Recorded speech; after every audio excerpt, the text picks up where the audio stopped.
Good morning, good afternoon, good evening, whatever time it is for you.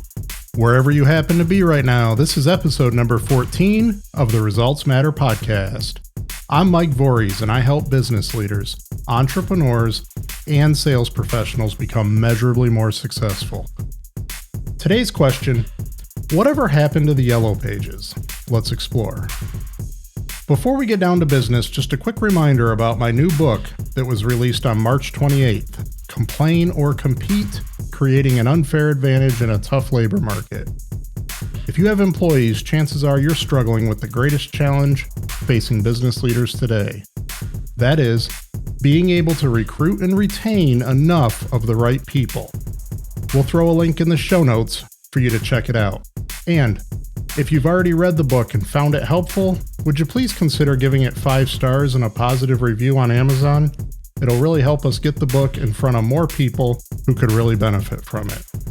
So, without further delay or any more shameless promotion, it's time for episode number 14 of the Results Matter podcast.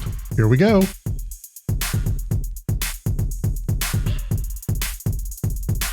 Yesterday's mail brought with it an interesting and thought-provoking item: this year's Yellow Pages, or to be more specific, according to its cover, the real Yellow Pages.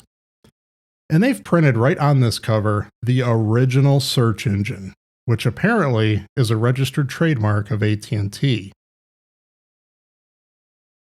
It was when I was looking at this phrase, the original search engine, that got me thinking about the topic for this week's podcast episode. Let's come back to the Yellow Pages being the original search engine in just a moment. First, a little background for the younger listeners and a quick reminder for us old folks. The Yellow Pages, or the business section of what used to be known as the phone book, it was in fact how people used to find phone numbers and service options. These phone books comprised in large part by volume, with the Yellow Pages listed every registered phone number in a county or geographic area. Mixed in were ads placed by businesses, hoping to attract the attention of the book's searchers. Sound familiar to a different product we have in 2021? These old phone books were huge. I'm talking about the size. If you hit someone in the head with a phone book 20 years ago, you'd knock them out. They were so big. They would just cost even too much to mail, so phone companies would hire people to deliver these big, thick phone books to homes and to businesses. They'd throw them in your yard or leave them on the doorstep, something like that. They'd also hang these phone books from payphones around the area. Pay what? Never mind. We'll discuss payphones and pagers in another episode. You either remember or now you get the idea. Today's Yellow Pages, or paper-printed phone book generically, is a far cry from the data and advertisement-loaded version of old. In the good old days, it seemed like the first 100 pages were attorney advertisements. Lawyers ponied up big bucks in hopes of standing out in the phone book. The front and/or back cover usually featured an attorney with a huge marketing budget or something like that. The Yellow Pages I got yesterday has about 2 pages of attorneys in total, and that includes listing and advertisements. I wonder where people are going to find their lawyers in 2021. Livingston County, where I live in Michigan, this 2021 version of the Yellow Pages has a little over 100 pages in total, making it about the same size as my new book, Complain or Compete, which, if you've read it yet, you know it's a very short, quick read. The real Yellow Pages, the original search engine as they're calling it, is very small. When I grabbed this little guy out of the mailbox, I thought it was one of those local home improvement magazines that feature advertisements, the ones that feature plumbers and roofers and landscapers, HVAC guys, all that kind of stuff. It's a very similar size and appearance from the outside to those little magazines. But those home improvement magazines and local service magazines that get sent out every month, in reality, they're probably quite a bit more valuable than these real Yellow Pages. but that's just my opinion, of course.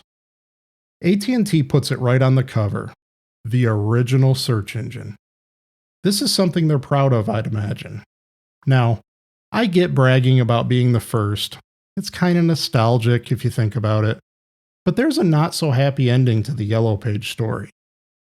Aside from a small population, the Yellow Pages have become mostly irrelevant.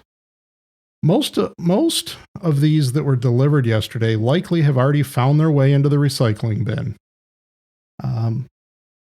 They may have been the first, AT&T that is. They may have been the original phone book, but to call themselves the original search engine is laughable. And that's what brings me to our big question today. The question, why didn't AT&T become Google? Why didn't that big, thick phone book move to the internet and assume dominance before Google could?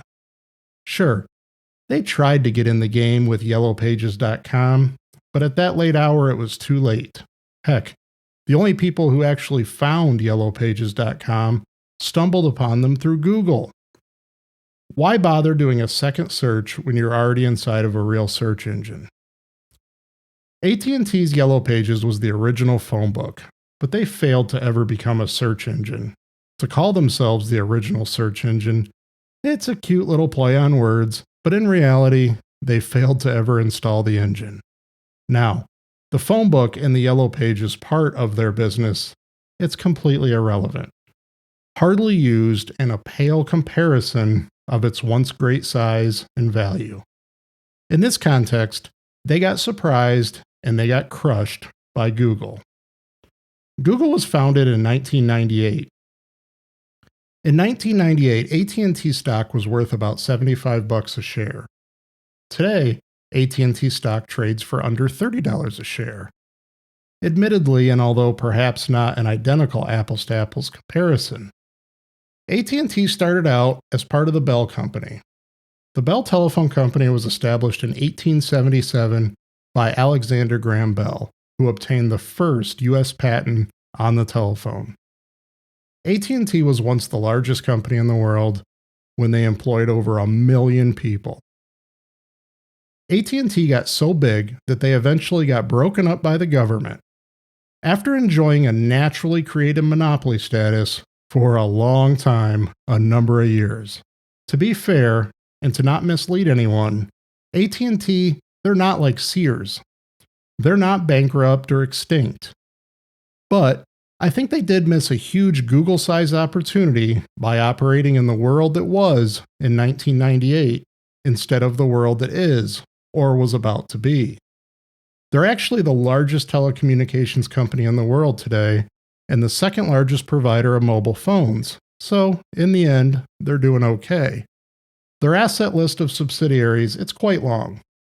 They currently sit at number 11 in terms of the largest companies in America, just below Google's parent company, Alphabet, who holds the number 10 spot. So, since 1998, Google has basically grown to be larger than AT&T, whose roots began all the way back in 1877. And that's why today's question on the Results Matter podcast is this: why didn't AT&T become Google? Let's dig deeper. What lessons can large and small business leaders alike take away from stories like this one? Is the logic we're using here even relevant to small business owners and leaders? How does this apply to your business? You know, AT&T, they're doing okay after all. But do you remember Sears? Barely? Maybe? Sears was once the largest retail giant in America. When was the last time you were at a Sears? Sears had a much similar story as AT&T in terms of missing modernization opportunities, but they had a much worse ending. So here's my quick take, and I'd love to hear your thoughts as well. Companies like AT&T and Sears missed world-changing opportunities by operating in the world that was instead of the world that is. Or, even better, the world that's going to be. Too many business leaders, large and small, get comfortable and complacent. The status quo, especially when it's working in the moment, gets accepted, it gets held on too tightly. Friends, what got you where you are now, it will not get you to where you want to be. It's not going to get you to where you want to go next. Success can be a dangerous creature. It can make us think more of the same is what's best. Unfortunately, that's rarely the case. Think, why didn't AT&T's Yellow Pages become Google? Why didn't Sears become Amazon?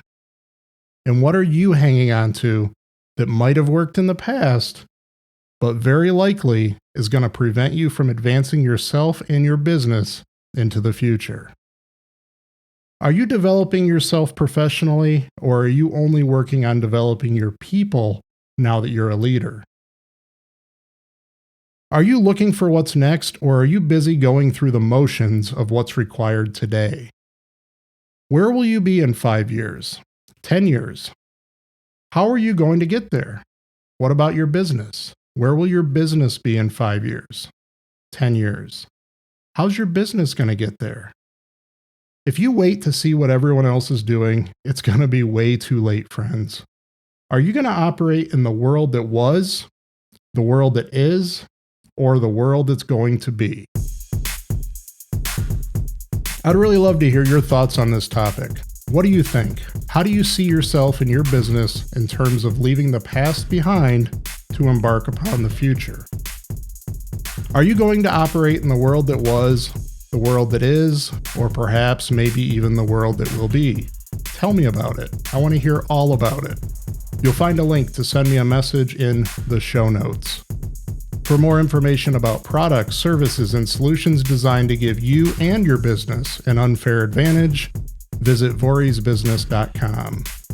The Results Matter podcast is a production of Vorys Business Solutions. Thank you so much for listening today to the Results Matter podcast.